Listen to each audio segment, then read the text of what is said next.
Hey guys, what's up? So today we have something quite special. This is the KT-R1 retro game console. So it's been in development for over 2 years now as a one-man project, and it's finally being delivered outside of China.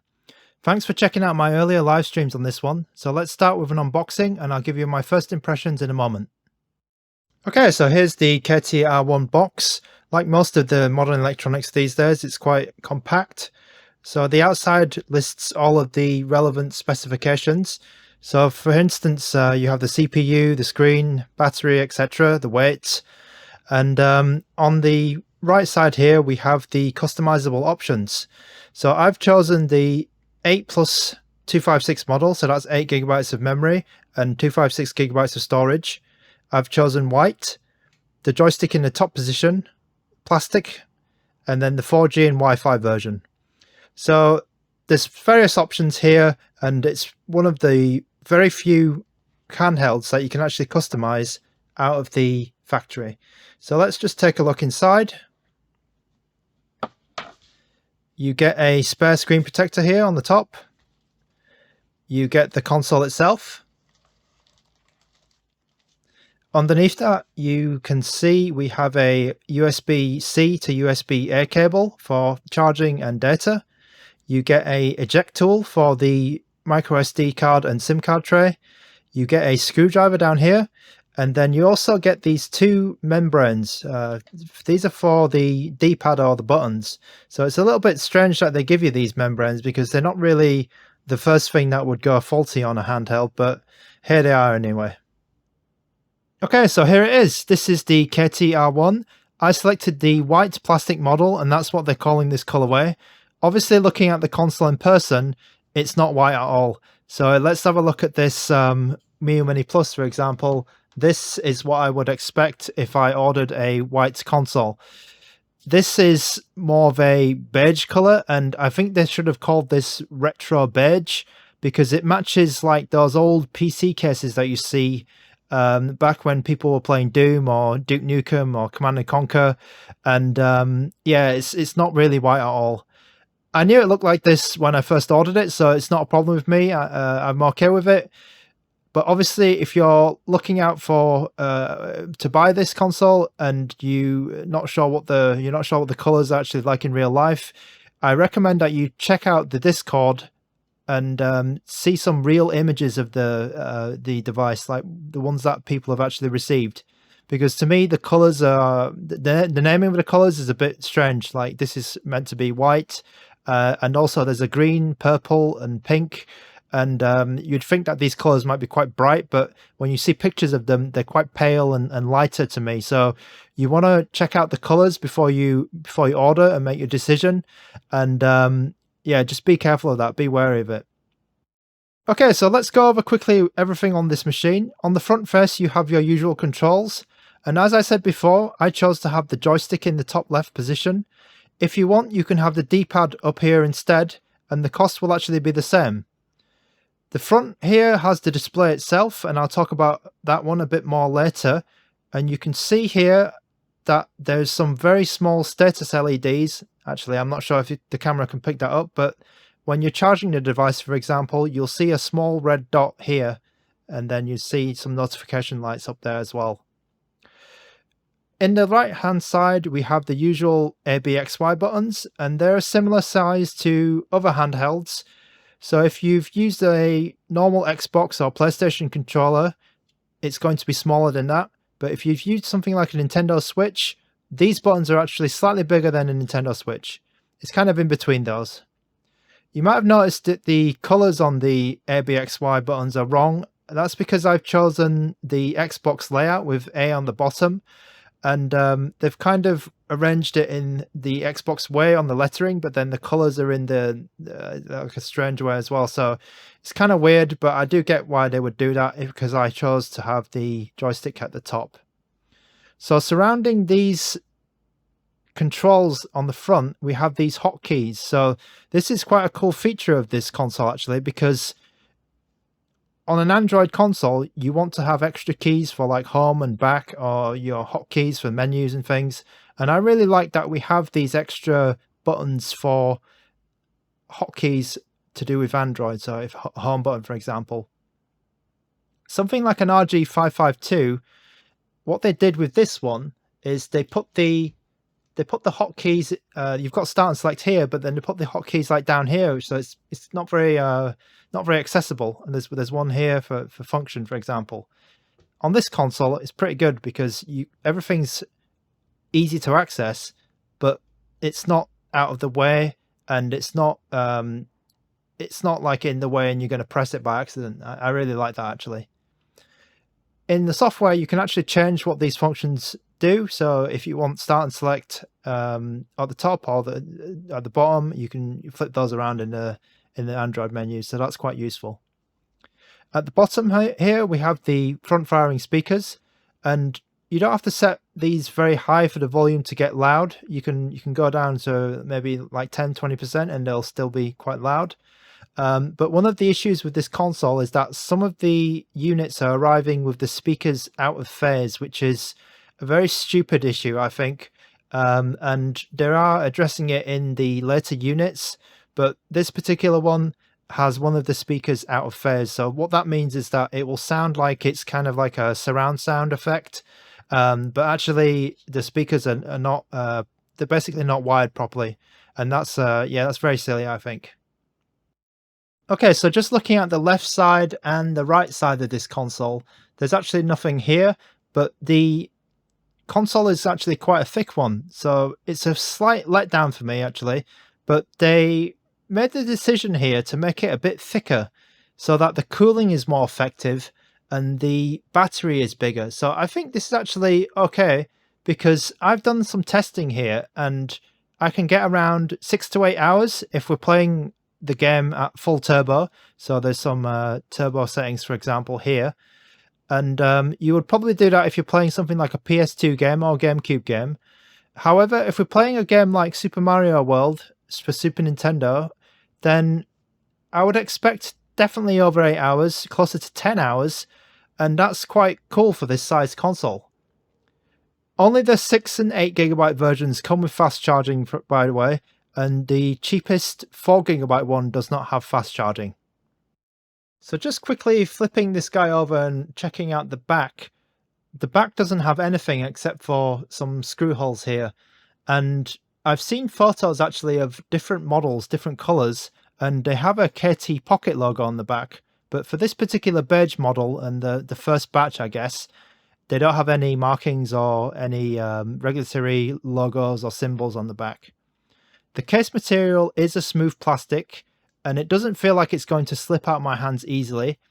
I was a little bit disappointed to find that the sweat marks do show up quite obviously on this case.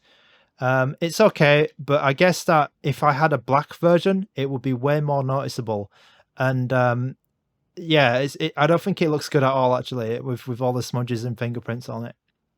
For the bottom and the back, sorry, I think that they actually should have done something like Anbernic usually do, because you notice on most Anbernic consoles they have the rubber pads, and with the KTR1 it doesn't have anything on the bottom, so you can just spin it around and it just glides on your table. So I think this one is possibly a lost opportunity.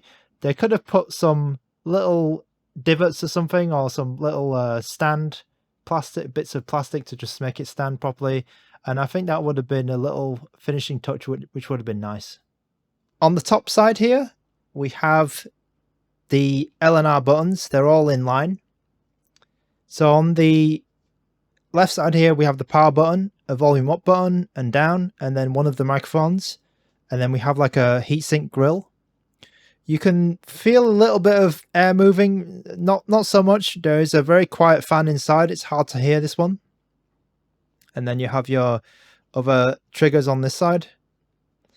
And then on the bottom, you have the SIM card tray, also the memory card tray. So there's a small pinhole here you need to push to access that one. And you can put a micro SD and the SIM card in. There is also the 3.5mm headphone jack, and then a USB-C port for data and charging. Then you have your microphone grill, the second one here. So as I mentioned before, this is the project of a single person who basically wanted to make a console because he felt that retro handhelds had never got the display quality, the portability, and the performance correct all in one device. So let's break down each of these elements and take you through the experience of playing on the KTR-1. So how's the display on the KTR-1? Well, it's very good, and I think it rivals the best of them. I think unique is the word to use here because I feel it's not exactly the best screen ever, but the really unique features give it some advantages over other displays used in other handhelds. So one of the unique parts is the aspect ratio, and it's very high resolution at 1650 by 1080p. So even though it's been sourced from these old BlackBerry phones, it still looks good, and I think it's competitive with other displays. If you're a casual player, you'll find the screen great to look at and great to play games on. If you're a bit more hardcore, however, you might notice a few slight blemishes that stem from the fact that this is a screen from a phone that is a few years old. Personally, I think none of these following factors take away from how good the screen is, but I thought I would mention them just in case you're sensitive to one of them. So firstly, I noticed the screen is a slightly cold temperature, and you can see this the best on the Android home screen. So it looks a little bit like a green hue or bluey hue, but in some games or in most of the games, I've not noticed this problem. So if I'm in game, it's not too bad, but then in the menu screens in Android, it's slightly noticeable to me. The second point is that I feel the response time of the panel is slightly slower than I would want to, and sometimes I do notice a little bit of blurring. Maybe that's part of the GameCube or the PS2 games. They have some motion blur in them, but sometimes I've seen that the response time maybe is not top notch. Finally, the refresh rate of this screen is not exactly 60 Hertz. So if I come back into RetroArch here and then just drop into, I think it's the video menu, and then scroll down here, so you can see this estimated refresh rate, which is reading out from RetroArch. It's reporting that it's around 61.8, maybe 61.7. Eventually it'll get down there. And that means that if you play a lot of games with some side scrolling or vertical scrolling, you might notice some minor stuttering now. So personally, I've not seen any of this before, but apparently because it's not exactly 60 Hertz dead on, you might be sensitive to it and you might see it. So these couple of points, I thought I'd just mention them because it's a bit hard to maybe see them in the YouTube video, but I just thought I'd make sure that you know about these in advance before you buy this console. Finally, I ran this backlight bleed test as well, just to check if there was any backlight bleeding. I think it's pretty uniform on my unit. Maybe some other people's units are not as good, but it's not too bad, and I've not had any problems, playing in bed or something or in the dark.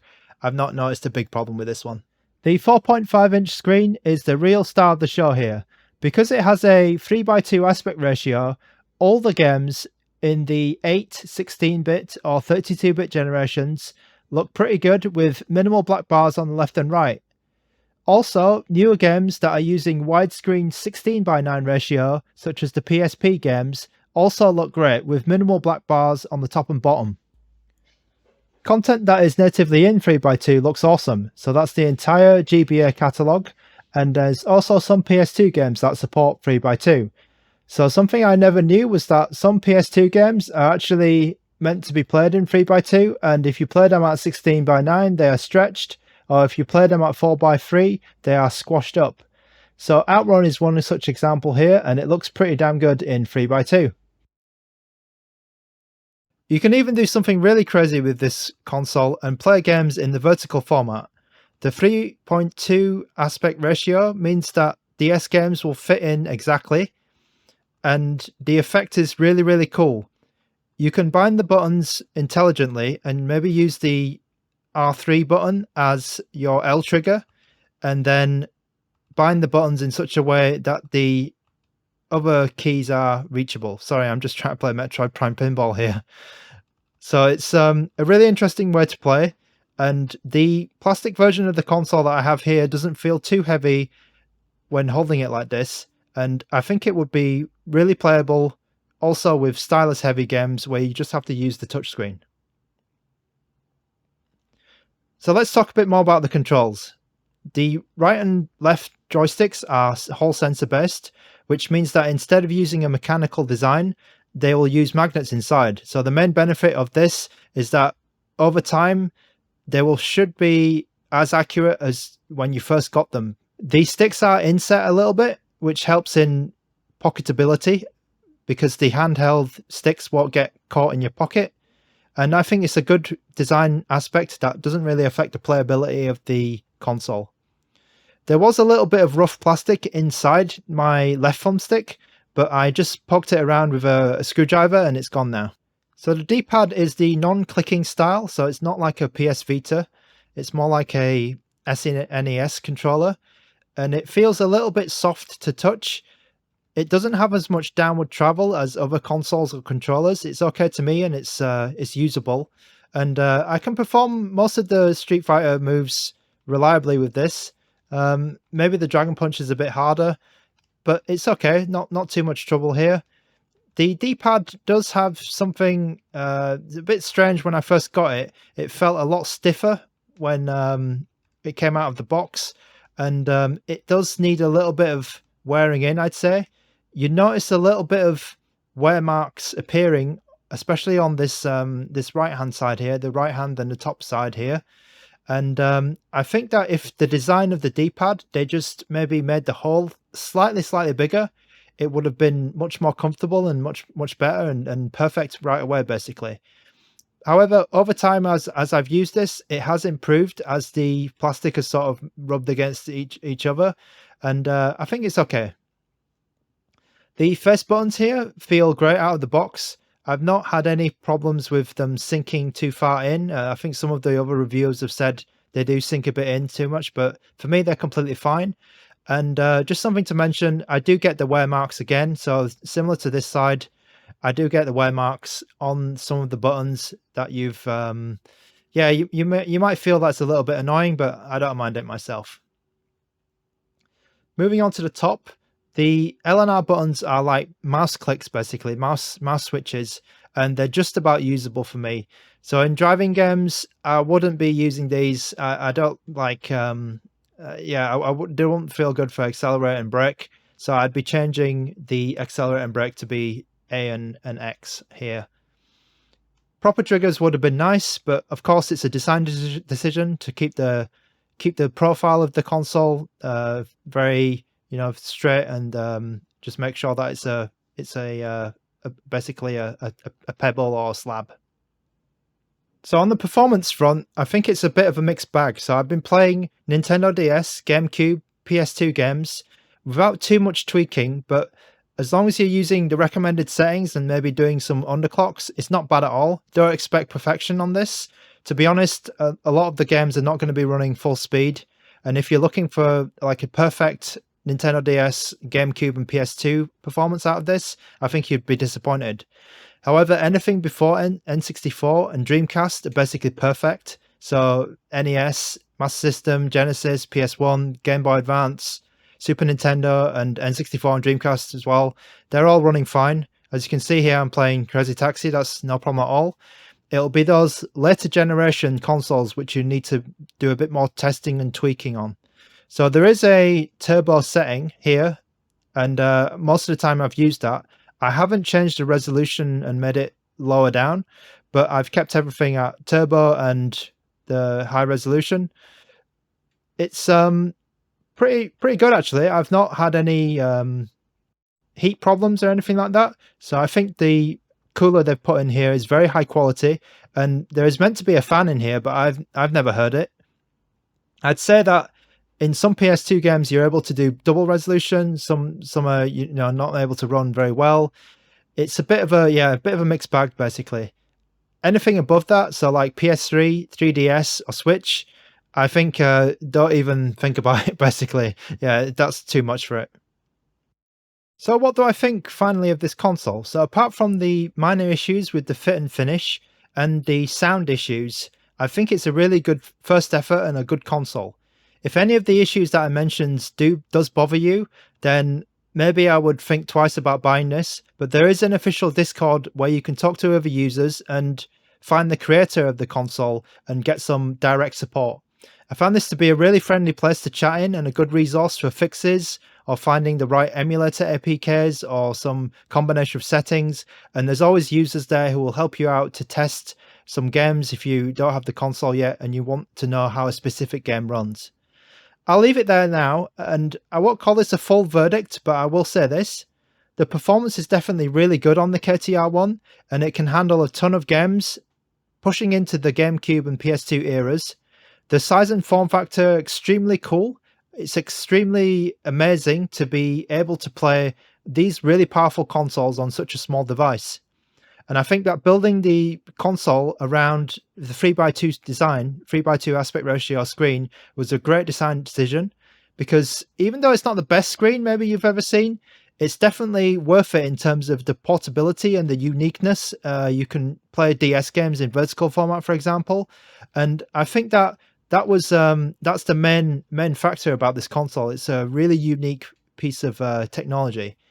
The controls are good after a brief wearing in, and that's a bit unfortunate that it needs but it's kind of understandable, as the handheld was born out of basically a DIY spirit, and I'd say because of that, there's a few minor polish issues as well. I don't think they affect the experience too much, yeah, it's a little bit of a shame, but I think what they've come up with here and brought out is really compelling. It's incredible how this got made, and it's cool that people are starting to get their hands on it. So thanks for watching, and I'll see you guys in the next video.